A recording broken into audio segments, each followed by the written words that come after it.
So can either the random or stratified random sample of stocks beat these index funds, the S&P 500, the NASDAQ, a small cap weighted?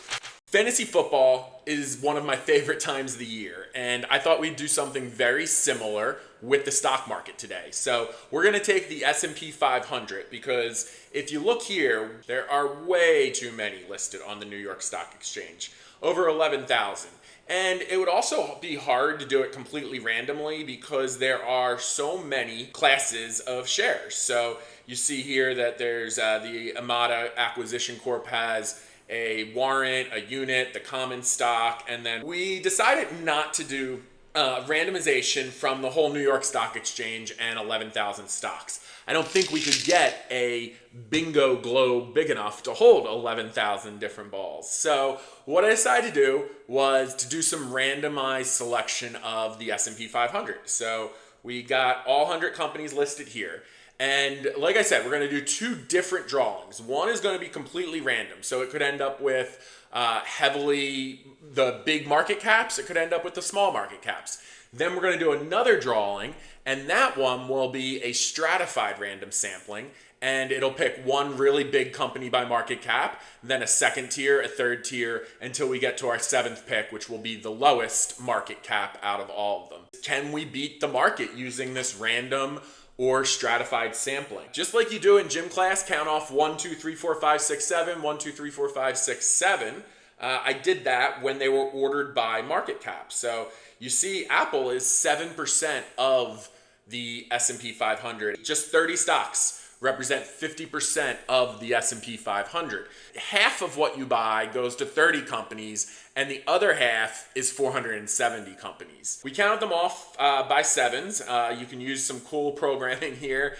Basically, if the number above it is a 7, then you repeat a number 1. If not, you add 1 to it. And that's how we got the drawings.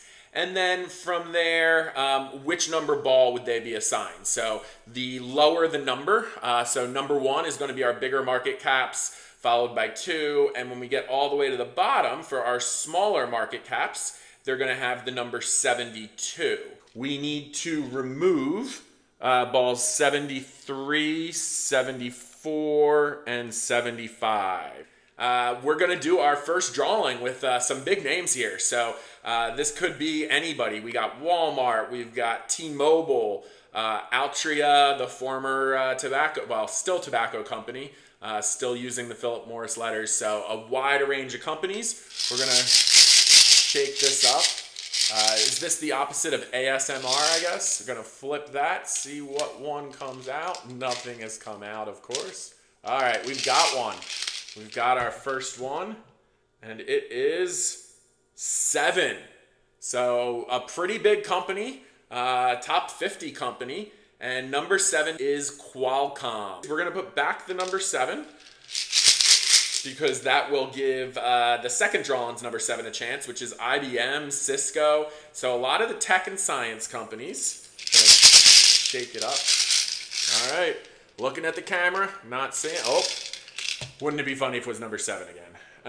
It is number 5. So we have another, really big company, and that is PepsiCo. So we have PepsiCo. All right, so for the third drawing, we are now well shaken up. Gonna flip it. Oh, nope, we've got to keep it that way. And then, all right, we've got one. And it is all right, we got a smaller one, number 39. We got number 39. So number 39, and that is Avalon Bay. I'll be curious to see what Avalon Bay is all about. And we'll be going through over the next few months these companies and learning more about them. So on to number 4, another small number. Number 9, not to be confused with number 6. So Union Pacific. Number 5. Meta, Facebook, which Nike, Intel. All right, number 5 is ball 61. So we're going really small there with ball 61, and that's Pentair. Let's do the 6th drawing.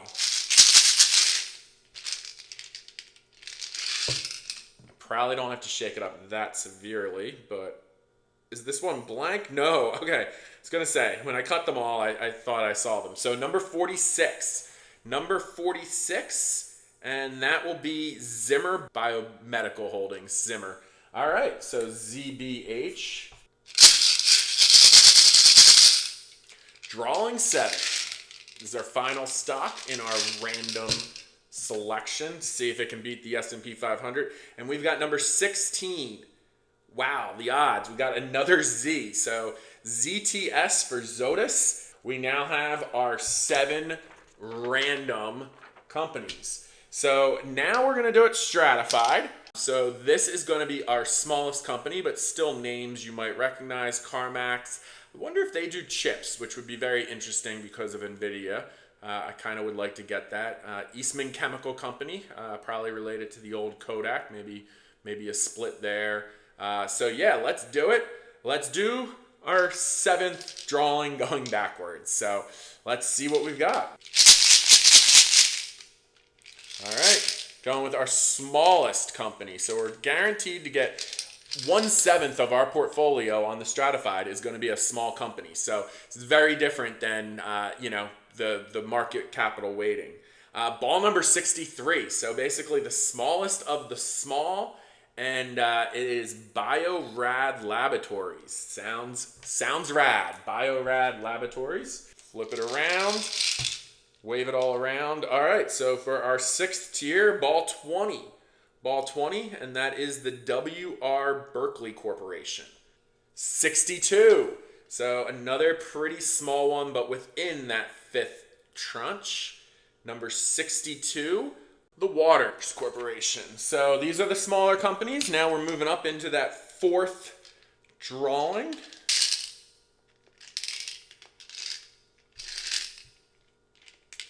Yum Brands would be an interesting one to compete with the PepsiCo on the other side.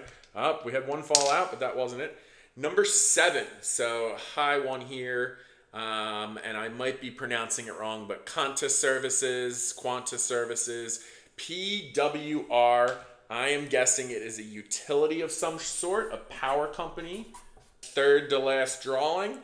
Number 48, what do we got there? Number 48. Valero, gas and energy there, which again, I think that's the other one we're pretty prevalent in here. So, it shouldn't be a surprise that this is not going to come out as diversified, which is the whole reason for the S&P 500. So we got Valero there, VLO. And now we have 2 drawings left. So this will be companies with market cap between 74 and roughly 150, or 73 to roughly 150.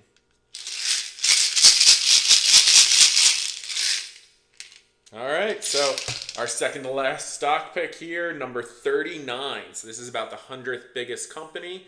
Number 39, Sherwin-Williams. So a name that's probably recognizable. All right, time for our big cap. So this is a top 73 by market cap. The lower the number, the bigger the company.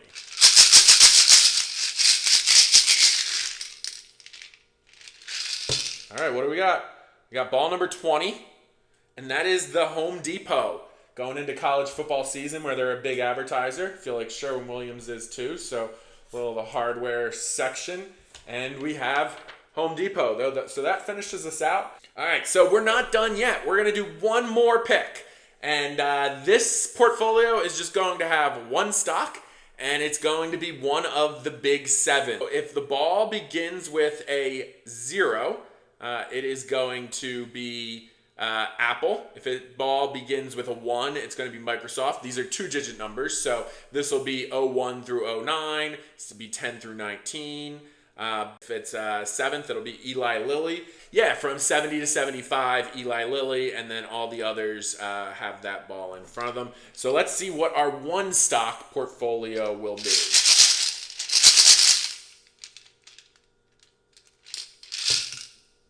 And if we got just one stock, it is 07, Apple. So we now have picked our different portfolios. Labor Day is a bank holiday, so the stock markets will be closed. So when things open up on Tuesday, let's see how our portfolios start performing. This is kind of the fantasy version of stock market picking. Come back to this channel and we'll see how we're doing throughout the year and also explain some of these stocks.